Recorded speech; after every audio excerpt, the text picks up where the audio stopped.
2023 প্রাথমিক টেটের ফল প্রকাশ। পরীক্ষার্থীর সংখ্যা প্রায় 3 লক্ষ।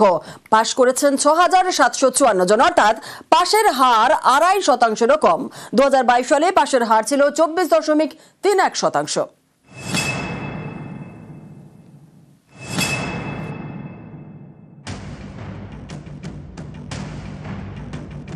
2023 সালের ডিসেম্বর প্রাথমিক শিক্ষক নিয়োগের পরীক্ষা হয়। এর 1 বছর 9 মাসের মধ্যে ফল প্রকাশ। প্রাথমিকের শিক্ষক হওয়ার যোগ্যতা অর্জন করেছেন 2.5%-এরও কম। প্রাইমারি টেটে বসেন 2,73,147 জন, পাশ করেছেন 6,754 জন, অর্থাৎ পাশের হার মাত্র 2.47%। বুধবার ওয়েবসাইটে ফল প্রকাশ করে প্রাথমিক শিক্ষা পর্ষদ। এদিন ফল প্রকাশের আগে ওয়েবসাইটে 2023 সালের পরীক্ষার উত্তরপত্র প্রকাশ করা হয়। এর আগে 2022 সালে প্রাথমিকে টেট হয়। পরীক্ষায় বসেন 6,19,102 জন, পাশ করেন 1,50,491 জন, অর্থাৎ পাশের হার 24.31%। আর 23-এর টেটে পাশের হার 2.47%। টেটের ফল প্রকাশের পর এবার স্কুলে স্কুলে প্রাথমিক শিক্ষক নিয়োগের তোড়জোড়ও রাজ্যের। খুব শীঘ্রই নিয়োগ প্রক্রিয়া শুরু করা হতে পারে রাজ্য স্কুল শিক্ষা দপ্তরের তরফে। তার কারণ, শূন্য পদের তালিকার জন্য ইতিমধ্যেই ফাইল নবান্নে পাঠানো হয়েছে চূড়ান্ত অনুমোদনের জন্য। ক্যামেরায় সৌমেন দাসের সঙ্গে সোমরাজ বন্দ্যোপাধ্যায়, নিউজ 18 বাংলা, কলকাতা।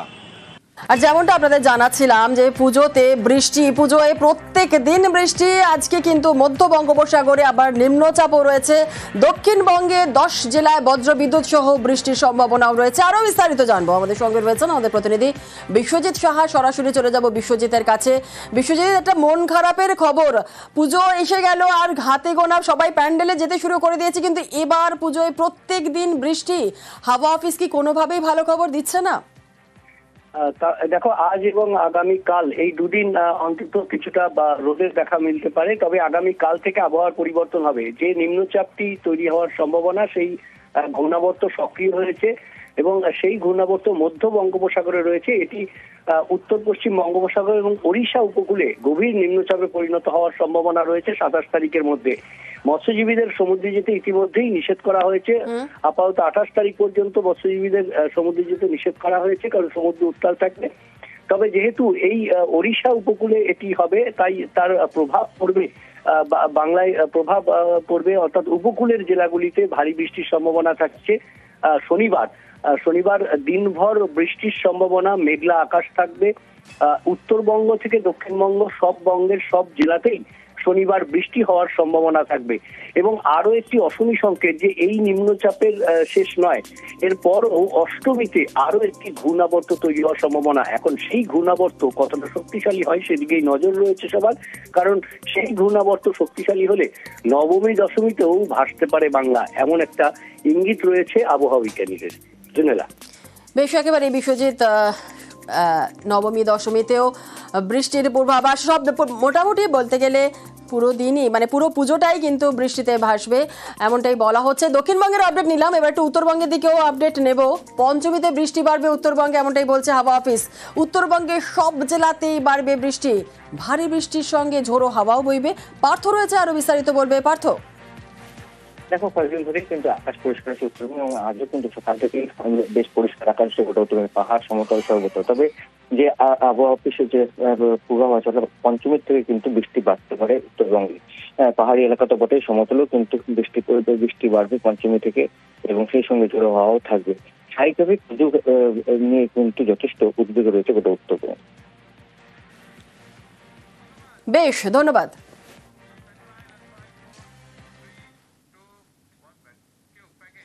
জলে ভেসেছে জীবিকা, পুজোর মুখে হাহাকার বইপাড়ায়। এক রাতের বৃষ্টিতে চরম ভোগান্তি কলেজ স্ট্রিটে।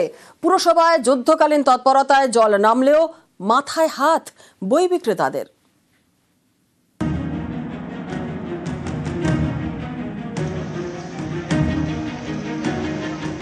মঙ্গলবার গোটা শহর জলমগ্ন ছিল। ব্যতিক্রম নয় কলেজ স্ট্রিটও। কলেজ স্ট্রিট বইপাড়া, যেখানে প্রায় সব দোকানে প্রকাশনী যারা রয়েছেন, প্রকাশনী সংস্থাগুলো, সেই জায়গায় জল প্রবেশ করেছে এবং দেখা যাচ্ছে বিপুল ক্ষতিও হয়েছে, কারণ বই ভিজে গেছে। যে বইগুলোকে বাঁচানো সম্ভব হয়েছে সেই বইগুলোকে রোদে শুকানোর কাজ চলছে এবং রোদের মধ্যে রেখে যদি শুকিয়ে নেওয়া যায়, অন্তত কিছু বই বাঁচানো যায় সেই চেষ্টা কিন্তু ইতিমধ্যেই করা হচ্ছে।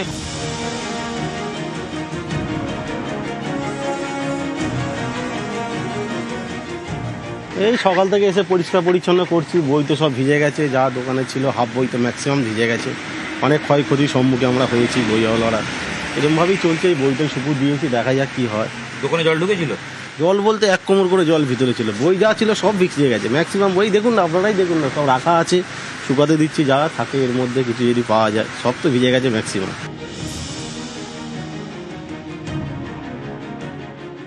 দোকানদাররা বই বাঁচানোর চেষ্টা করছেন, যেগুলো ভিজে গেছে সেই বইগুলোকে যদি উদ্ধার করা যায়, তবে এখনও দেখা যাচ্ছে বইগুলোর ক্ষেত্রে সম্পূর্ণ ভিজে রয়েছে এবং এই বইগুলো আর ব্যবহারযোগ্য হবে বলে মনে করা হচ্ছে না। তাই পুজোর আগে এই যে আর্থিক ক্ষতি হলো তাতে কিন্তু যথেষ্ট চিন্তায় রয়েছেন কলেজ স্ট্রিট বইপাড়ার যারা দোকান রয়েছেন, বই কর্মী রয়েছেন। অনেক ক্ষয়ক্ষতি বলার বাইরে, মানে দোকানের ভিতরে 1 হাঁটু মানে 1 কোমর মতন জল, অনেক ক্ষয়ক্ষতি হয়েছে। সোমবার দিন তো আপনারা জানতেন না এরকম হবে? না, বই সরাতেও পারেননি? না। কি দেখলেন আজকে এসে? সব দেখছি মানে আমফান থেকে বেশি ক্ষয়ক্ষতি হয়েছে।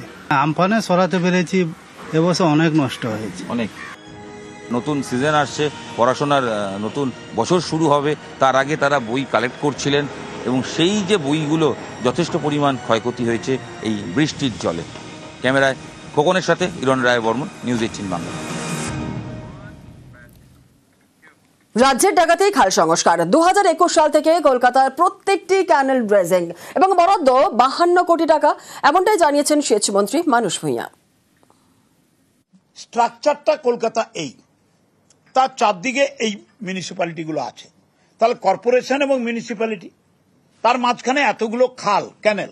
আমরা ড্রেজিং শুরু করেছি 21 সাল থেকে 23 সাল অবধি, কমপ্লিট হয়েছে এতটা, অনগোয়িং চলছে এতটা, আরো করব কিছু, with augmentation and power increasing pumping power of the pumping station, এগুলো করা হবে। টাকাও খরচা করেছি, এখন অনগোয়িং স্কিম আছে, 88 কিলোমিটারের কাজ চলছে, 52 কোটি টাকা আমরা খরচা করব। বিজ্ঞান প্রযুক্তি চিন্তা সব মিলিয়ে নিশ্চিতভাবে এক্সিস্টিং স্ট্রাকচারকে তার ক্ষমতা বৃদ্ধির যে রূপরেখা, তার একটা চেষ্টা হচ্ছে। ডিভিসিকে তোপ মানুষ ভূঁইয়ার। ব্যারেজে ড্রেজিং না করাতেই জলে ডুবছে বাংলা, আক্রমণ সেচমন্ত্রীর। ডিভিসির পাপ মার্জনা করা যায় না। বছরের পর বছর ডিভিসি ব্যারেজগুলোকে ডিসিলটেশন করেনি, তার গভীরতা প্রচুর কমে গেছে। ফলে বৃষ্টি এবং ক্যাচমেন্টের বৃষ্টি যখন নেমে আসে পঞ্চায়েত মাইথন থেকে, তখন ডিভিসির ব্যারেজ বাধ্য হয়ে ছেড়ে দেয় নিজে বাঁচার জন্য আমাদিগকে ডুবিয়ে। এই মহাপাপ কেন করছে?